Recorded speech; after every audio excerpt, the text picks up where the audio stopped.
그때 예수님의 어머니와 형제들이 예수님을 찾아왔지만 군중 때문에 가까이 갈 수가 없었다. 그래서 누가 예수님께 스승님의 어머님과 형제들이 스승님을 뵈려고 밖에 서 계십니다 하고 알려드렸다. 그러자 예수님께서 그들에게 이르셨다. 내 어머니와 내 형제들은 하느님의 말씀을 듣고 실행하는 이 사람들이다. 주님의 말씀입니다.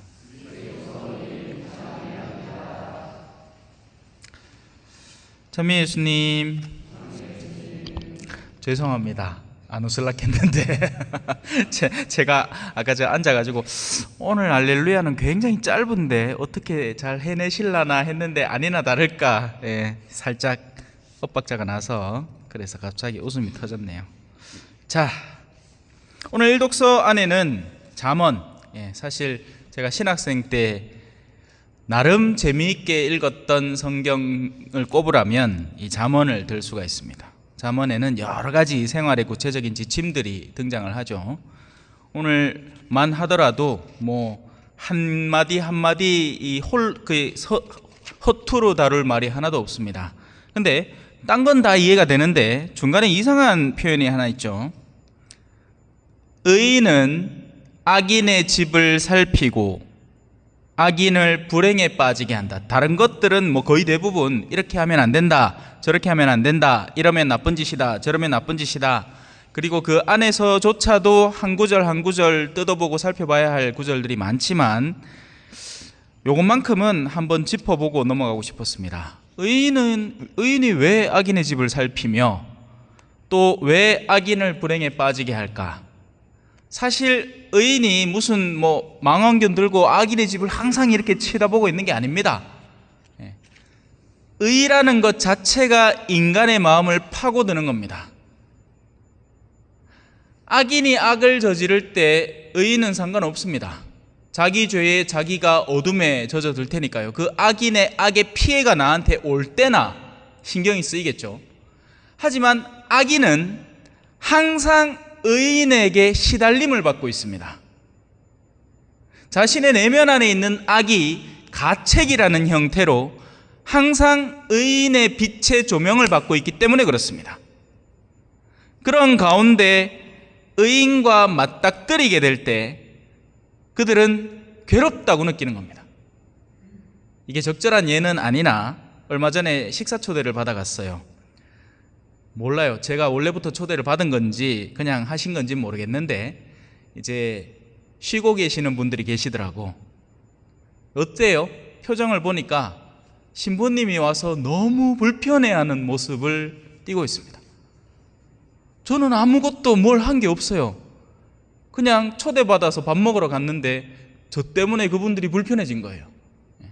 그걸 느끼면서 야, 이제 초대도 잘 받아야 되겠다. 아무 때나 초대받아 가면 안 되겠다. 괜히 내가 있어서 그분들을 불편하게 하고 있구나.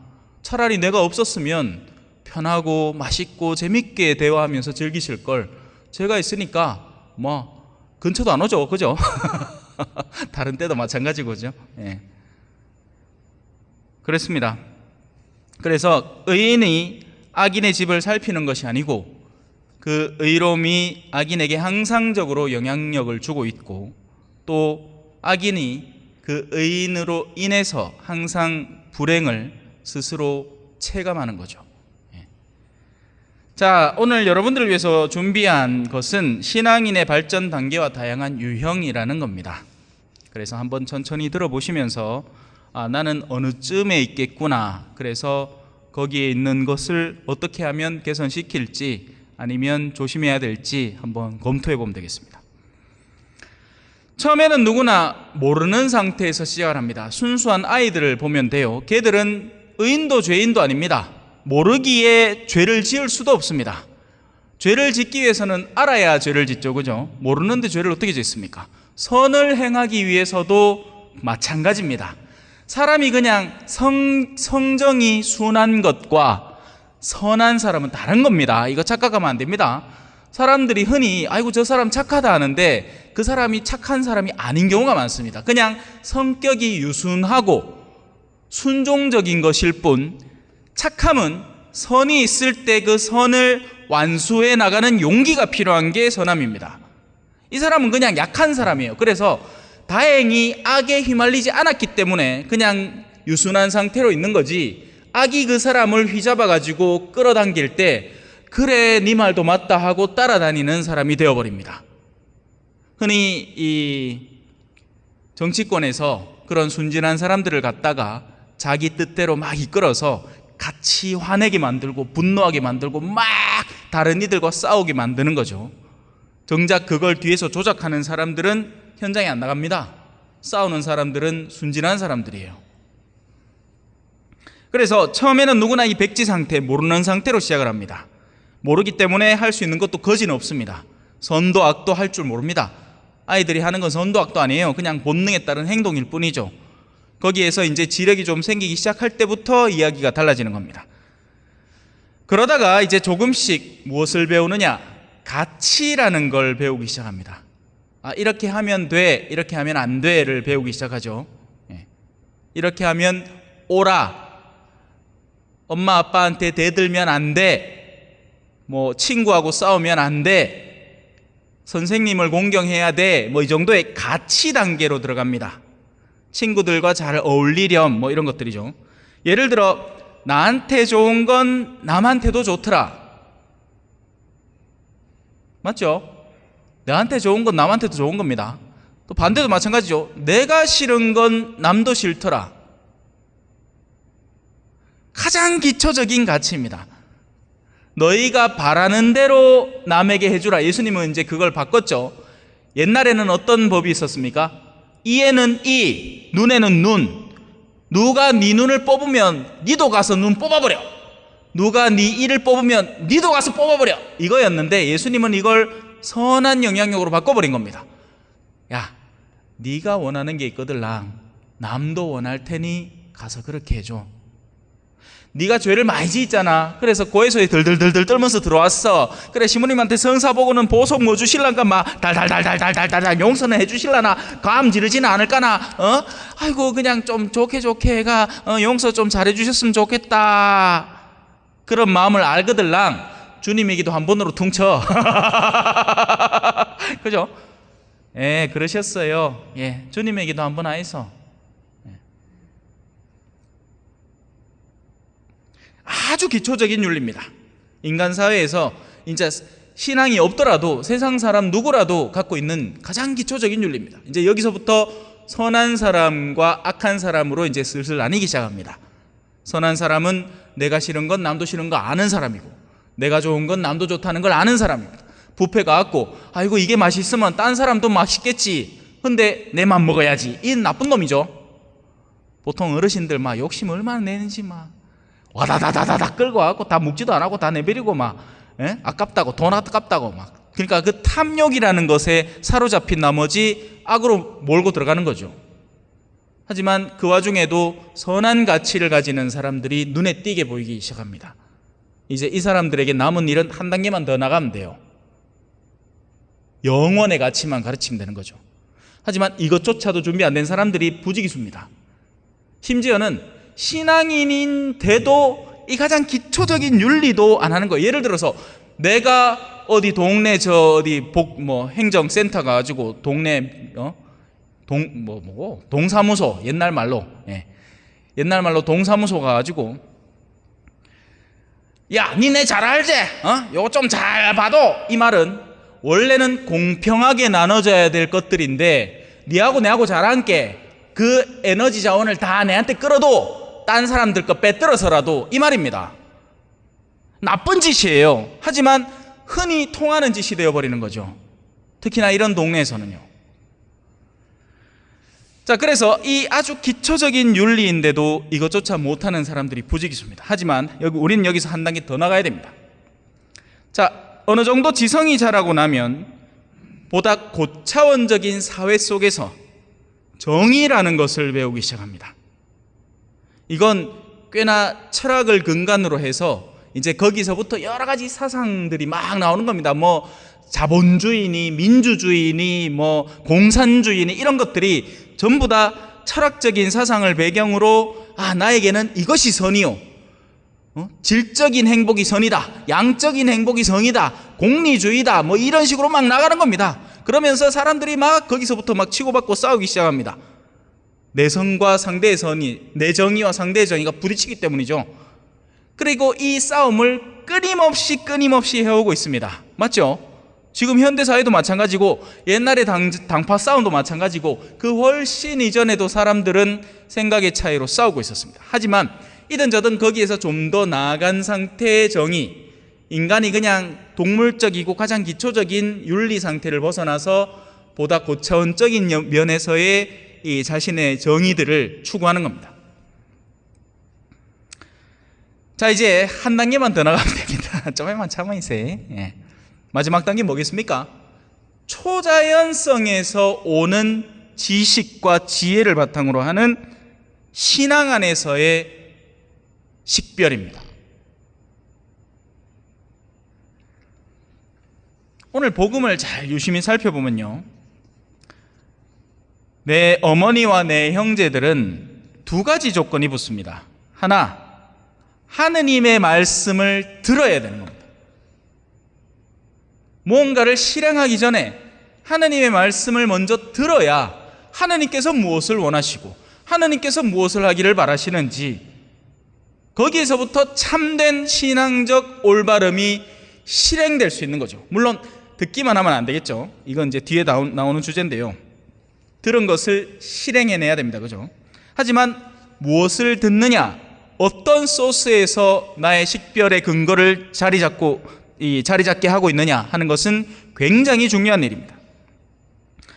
우리가 가진 그런 앞서 우리가 배웠던 가장 기초적인 윤리와 조금 더 이제 철학적인 가치를 바탕으로 하는 이 사회 질서의 윤리 속에서 우리는 믿음에 근거한 질서를 더하기 시작합니다.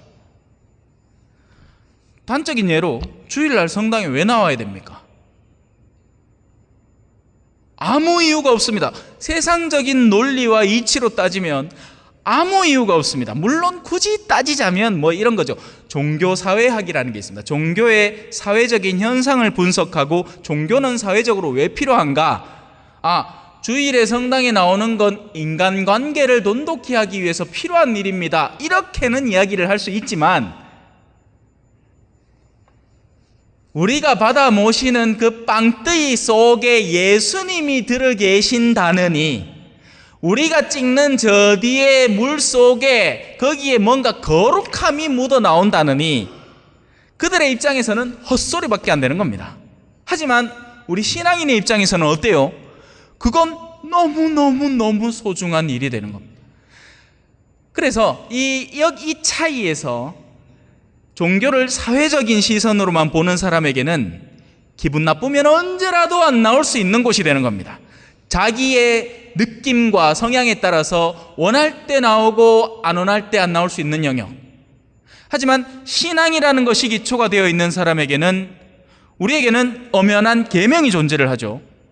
주일을 거룩히 지내라. 주일날 미사에 나오란 얘기가 아니에요. 주일을 거룩히 지낼 수 있으면 지내라. 하지만 미사보다 더 거룩하게 지낼 수 없거들랑 미사에 나오너라. 그리고 미사의 거룩함은 단순히 사제의 역량이나 사제의 강론이나 신자들의 역량에 따른 게 아니라, 미사는 예수 그리스도를 통해서 너희에게 주어지는 은총의 통로이기 때문에 그야말로 가장 거룩한 은총의 수단이 되는 것이다. 그렇기에 그 초자연적인 이유 때문에 미사에 나와야 한다. 그러니 이 세 번째 계명을 올바로 지키려거든 결론, 주일에는 미사에 나오는 것이 가장 바람직하다는 겁니다. 물론 예외적인 경우가 있겠죠. 애가 죽어가 요즘처럼 무슨 응급실 뺑뺑이를 뭐 몇 시간씩 돌고 있는데 새벽에 열이 나가지고 애가 껄떡껄떡 넘어가. 그 애의 목숨을 살리기 위해서 병원을 다니다가 미사를 빠졌다. 신부님 뭐라 안 합니다. 하느님 뭐라 안 합니다. 걱정 마이소. 근데 그게 아니다. 문제가 생기죠.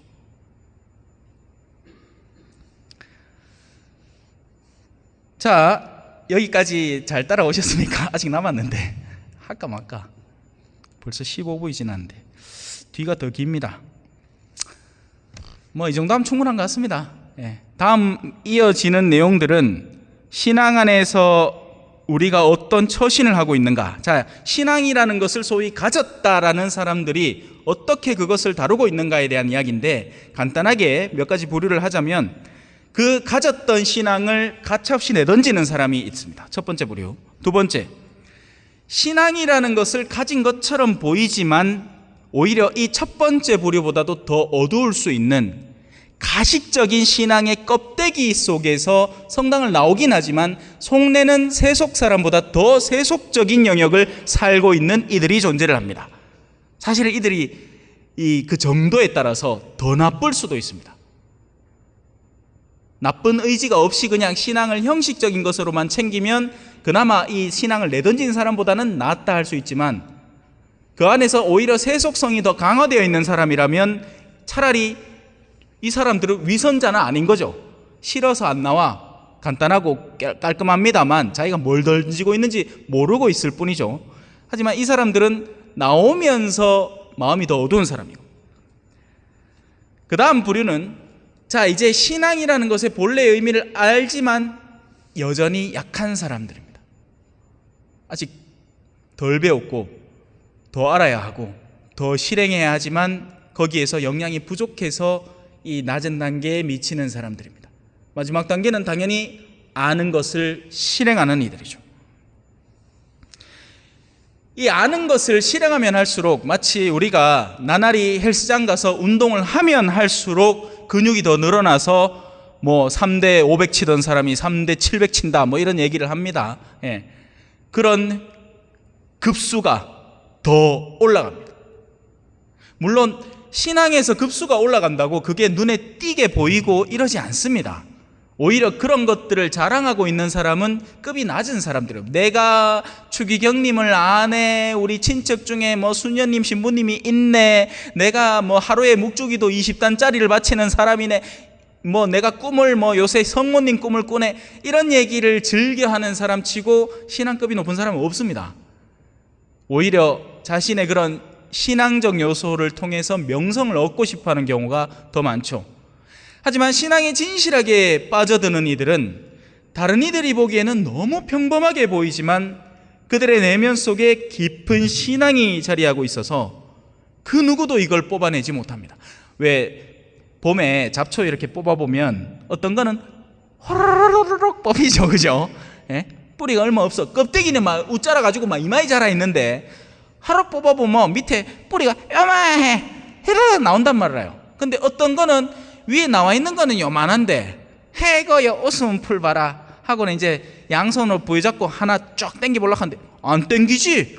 이거 뭐 이래 억신호 해가지고 막 호미로 살짝 끌고 갖고 안에 뿌리를 한 덩어리 손으로 꽉 잡아 욱 당기니까 밑에 흙하고 같이 욱 따라옵니다. 그죠? 신앙 안에서 우리가 깊이를 더해가면 더해갈수록 그 누구도 쉽게 뽑아낼 수 없는 가장 근원적이고 근본적인 신앙 안에 우리는 뿌리를 더욱 깊이 내리는 거죠. 그래서 오늘 복음 말씀의 마지막 부분으로 이 강론을 마무리하겠습니다.